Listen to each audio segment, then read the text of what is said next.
Tuesday 8 PM అంటే ఇవాళ ఈ వీడియో స్టార్ట్ అవుతున్న టైం డొనాల్డ్ ట్రంప్ గారు ఇరాన్పై ఎలాంటి ఎయిర్ స్ట్రైక్స్ చేస్తాము అంటే మీరు నరకములో ఉంటారు అంటే ఇరాన్ అనబడే దేశము నరకములాగా మారిపోతుంది. అంటే ఇతను మామూలుగా తనని ఒక హాలీవుడ్ చిత్రములో ఉండే ప్రెసిడెంట్ లాగా అనుకుంటున్నాడండి. అక్కడ మీకు ఈ ప్రెసిడెంట్లు మీకు ఫైటర్ జెట్లు నడుపుతారు, అలాగే వార్షిప్స్ నడుపుతారు, వెళ్ళి కత్తి యుద్ధం చేస్తారు. సో ఇదంతా వాళ్ళు చేస్తారు, కామెడీగానండి సీరియస్గానండి. సో అదంతా చూసేసి ఓహో యుద్ధము అంటే ఇలాగే ఉంటుంది, సో మన జెట్స్ వెళ్తాయి, ఇరాన్ మీద బాంబుల వర్షం, కార్పెట్ బాంబింగ్ అంటారు చూసారా, అలా చేసేసి వెనక్కి వస్తారు.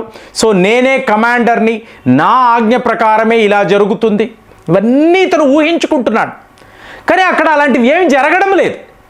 ఇప్పుడు ఒక F-15 విమానము కూలిపోవడంతో ఆ పైలట్ దొరకట్లేదండి.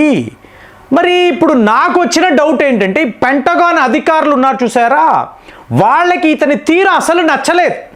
ఎందుకంటే యు ఆర్ ఫైర్డ్ వీడి ఇష్టానుసార్ పెద్ద పెద్ద అధికారులు, మీకు ఆఫ్ఘనిస్తాన్ యుద్ధము, అలాగే మీకు రష్యా యుక్రెయిన్ యుద్ధంలో ఏం జరుగుతుంది ఈ అనాలిసిస్, సో ఇదంతా ఇచ్చిన వాళ్ళు మేధావులు, వాళ్ళని నేను చెప్పింది వినడం లేదు, యు ఆర్ ఫైర్డ్ అంటే ఎలా ఉంటుంది?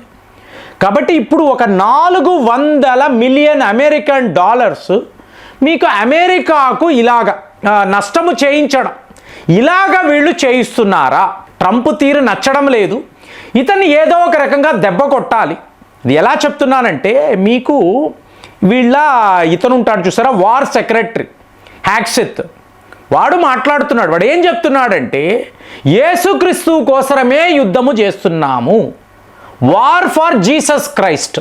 ఇమీడియట్గా మీకు అక్కడ వాటికన్ సిటీ నుంచి పోపు గారు అన్నారు, ఏమైనా అర్థం ఉందా? అసలు హింస వద్దు అని ప్రాణత్యాగం చేసిన మహాత్ముడు జీసస్ క్రైస్ట్, అతను తన సొంత యూదుల మీదే పోరాటము చేశాడు.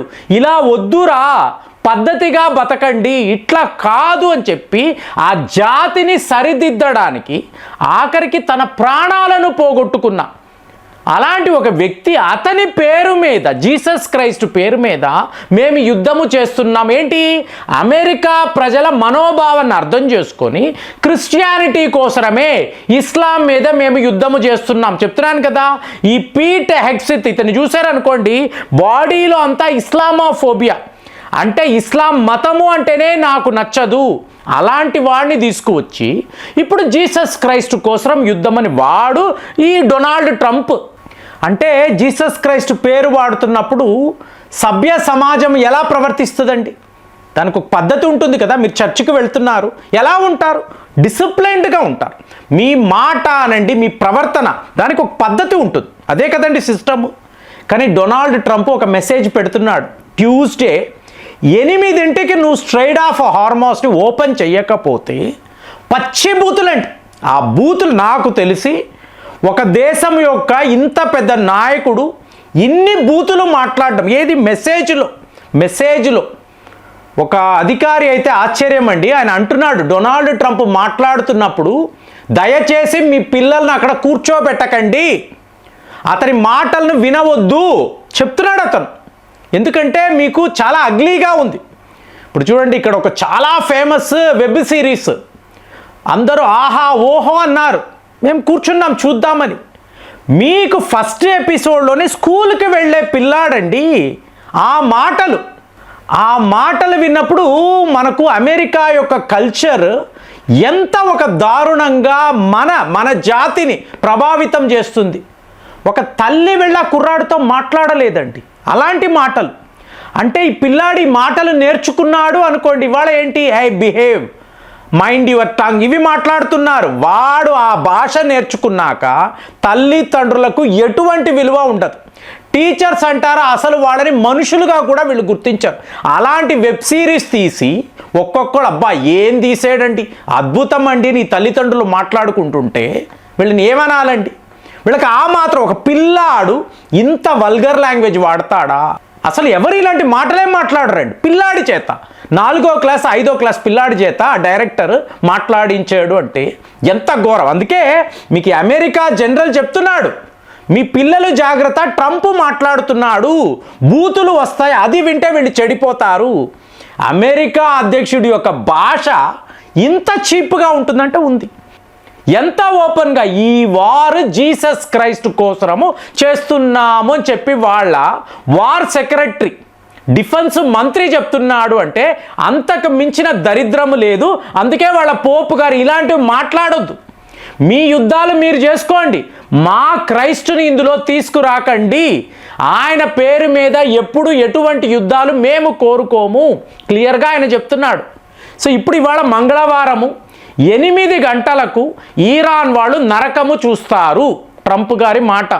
2 రోజుల క్రితం ఏమన్నాడండి, ఈ యుద్ధం నాకెందుకు, స్ట్రైట్ ఆఫ్ హార్మస్ని తెరిస్తే ఏంటి, మూసేస్తే ఏంటి, మాకు ఆయిల్ సమస్యలు లేవు, గ్యాస్ సమస్యలు లేవు, మా తిప్పలు మేము పడతాం, మాకు ఈ వార్ ఉంటే ఏంటి, ఉండకపోతే ఏంటి, స్ట్రైట్ ఆఫ్ హార్మస్ ఉంటే ఏంటి, లేకపోతే ఏంటి, ఈ ఓర్డర్ అంతా చైనాకే కదా వెళుతుంది, భారత్కే కదా వెళుతుంది. సో వాళ్ళు ఇలాగ ఇబ్బంది పడాలనే మనం అందరం కూడా కోరుకుంటున్నాం. China is our enemy, so వాడికి ఇబ్బంది అవ్వాలనే మనం చూస్తున్నాము అన్నాడు.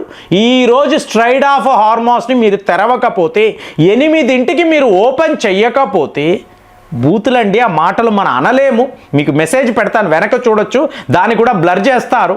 అట్లాంటిది మీకు పబ్లిక్కి చెప్తున్నాడు, అమెరికన్స్కి చెప్తున్నాడు.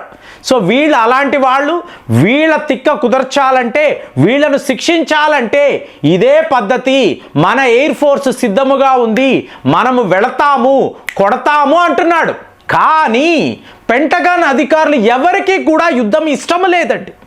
వాళ్ళు ఎలా ఆపాలని ఆలోచిస్తున్నారు. చెప్తున్నా కదా, 400 మిలియన్ అమెరికన్ డాలర్స్ను లిటరల్గా ట్రంప్ కోసం వీళ్ళు వేస్ట్ చేశారు.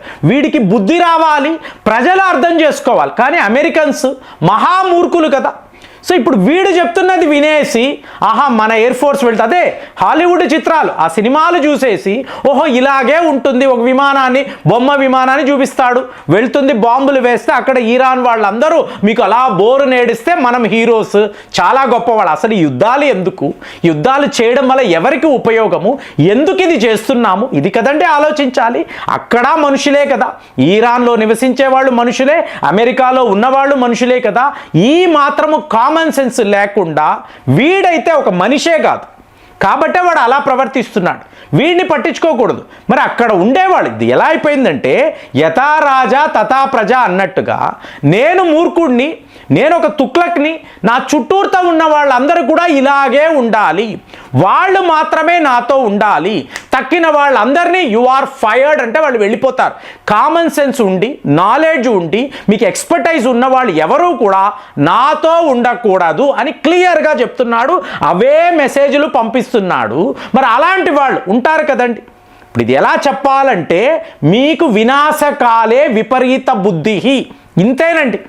వీడు మునుగుతాడు, వీడితో పాటు అమెరికాను కూడా పూర్తిగా వీడు ముంచుతాడు. ఇరాన్ వాళ్ళైతే లిటరల్గా నువ్వు మాకు నరకాన్ని చూపించడం కాదు, మీ సైనికులను రమ్మను చెప్తున్నావు కదా, 5,000 మందిని పదే చెప్తున్నావు కదా, రమ్మను. ఇవాళ నీ విమానాలు, నీ హెలికాప్టర్లు ఇరాన్లో తిరుగుతున్నాయి కదా, బూడిద ముక్కలుగా ఎప్పుడైనా ఉందా? అమెరికా విమానాలు ఇంకొక దేశంలో ఇలాగ పడి ఉండడం మీరు ఎప్పుడైనా చూసారా? కానీ ఇక్కడ జరుగుతుంది. ఇదే మా విజయం. అంటే ఇరాన్ వాళ్ళు రేపు ఓడిపోవచ్చు, కానీ అమెరికా లాంటి దేశం మీద వీరోచితమైన పోరాటం చేసి వాళ్ళు ఇలాగ ప్రాణత్యాగాలు చేశారంటే చరిత్రలో ఉండిపోతాం. మాకు ఏ భయము లేదు, పద చూసుకుందామని అంటున్నారంటే, వీడి ప్రవర్తన వల్ల ప్రపంచమంతా చూడండి ఎన్ని విధాల ఇబ్బంది పడుతున్నారు. ఇప్పుడు స్ట్రైట్ ఆఫ్ హార్మస్ని మంగళవారము 8 గంటలకి తెరువు, లేకపోతే మా దాడులు ఇలా ఉంటాయి అలా ఉంటాయి, ఇదే అన్నమాట, ఇదే బెదిరింపులే. మరి మీరు చెప్పండి, ఇలాంటి ఒక అధ్యక్షుడు ఇంత పచ్చి బూతులు మాట్లాడేవాడు, ఎటువంటి కామన్ సెన్స్, ఎటువంటి ఆలోచన విధానమే లేనివాడు, ఇతను అమెరికాను ఏం చేస్తాడు? అసలు అమెరికా భవిష్యత్ ఏంటి? ఆలోచించి కామెంట్స్లో రాయండి. మళ్ళీ వచ్చే వీడియోలో కలుద్దాం. జై హింద్.